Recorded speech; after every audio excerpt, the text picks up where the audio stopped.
Alright, so this question gets asked more than probably any other question by people who want to come to a gym or want to start exercising, wondering how it is you lose fat. So we're going to go through the main points in this video. So point number one, you have to be in a caloric deficit. So all things equal, if you eat enough calories or drink enough calories for the same amount of energy you burn off day to day, then nothing should change, all things relative. You should stay the same weight. However, if you eat more calories than you burn off in the day, so you eat more energy than you burn off, that excess energy, for simplicity's sake, gets stored as adipose tissue or fat. And that's how people slowly over time start gaining weight. We're keeping this example very simple, but that's kind of the basics of it. Now, if you want to lose weight, you have to go into a caloric deficit. So let's say you need 2,000 calories a day to maintain your day-to-day energy levels. If you only eat 1,800 calories, your body has to make up the deficit of 200. And it'll do that by burning off your fat stores. So it'll start breaking down your fat in your body to give you energy to make up the difference. And over time, that's how you lose weight, by being in a caloric deficit. All right? On to our next point. So you'll want to eat 1 gram of protein per pound body weight. And the reason you want to eat protein is, like we said with the caloric deficit, your body is going to be burning off fat. But if you don't eat enough protein, the first thing your body gets rid of is muscle mass, because muscle mass is a really expensive, high caloric tissue in your body. So the more muscle you have, the more calories you need to keep that muscle. So if you're in a caloric deficit, the first thing your body is going to do, sadly, is get rid of that muscle, because it's expensive to run. But by eating enough protein, your body will keep that muscle mass on your frame and it'll start burning into your fat stores.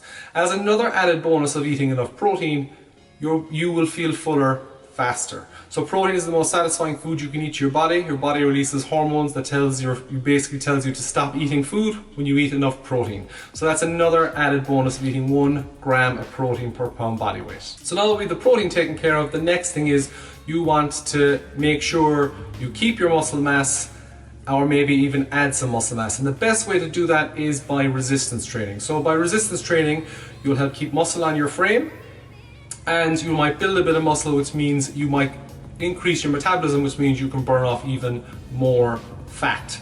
Also, by resistance training, you give your body that toned look that most people want. Now, people need to get out of their heads that they're going to look like a pro bodybuilder and just think you're going to look good in clothes and you're going to feel good and you're going to be a lot healthier. Now, the best form of resistance training is generally lifting weights, be that free weights, dumbbells, kettlebells, doesn't really matter. But resistance training is the best way of putting muscle mass in your frame and keeping your muscle. All right? Now, the next big one is sleep. So sleep is crucial if you want to lose fat. And a lot of people literally sleep on this point. You need to get between 7 and 8 hours sleep. And the reason for this is your body works better when you have enough sleep. So one of the big things is when you're asleep, your body starts regulating its hormones properly and starts to recover. So when you wake up the next day refreshed, your hormones signaling is working better. If you don't get enough sleep, your hunger hormone ghrelin is a lot higher than it should normally be, and that is why you are hungry throughout the day and can't seem to not stop eating. On top of that, if you wake up and you're kind of sleep deprived as well for a long period of time, you can become insulin resistant for a brief window, which means your body doesn't process sugar properly, which is not a good thing either. But if you do get enough sleep, your body will recover properly and all your hormone signaling will be correct, so that you won't be as hungry throughout the next day and you'll feel a lot better.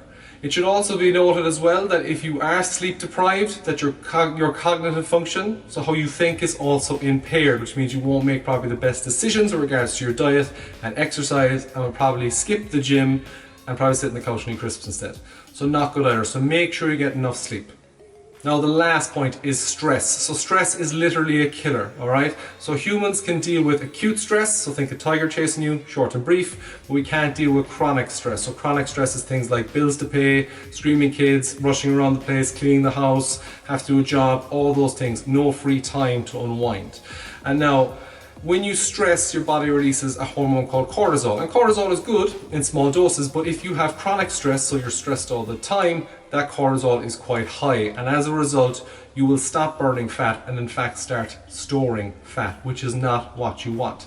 So if you can, you should try and find a way to manage your stress. Now that can be anything. Some people use the gym to manage stress, go for a walk, watch TV, play video games, play with their dogs, play with their kids, but you need, or even meditate. You need to find a way that you can manage your stress and lower your levels of cortisol so that you can be healthier. So there are the 5 things that really help you with the fat loss essentials. If you really want to lose body fat, those are the things. So you have to be in a caloric deficit, you have to get enough sleep, you have to resistance train, you have to eat 1 gram of protein per pound body weight, and you have to watch your stress. Alright guys, I hope this video helps. If you have any questions, please ask in the comments below. If you like the video, like the video. If you want to share the video, please share it. And as always, I hope you have a good day.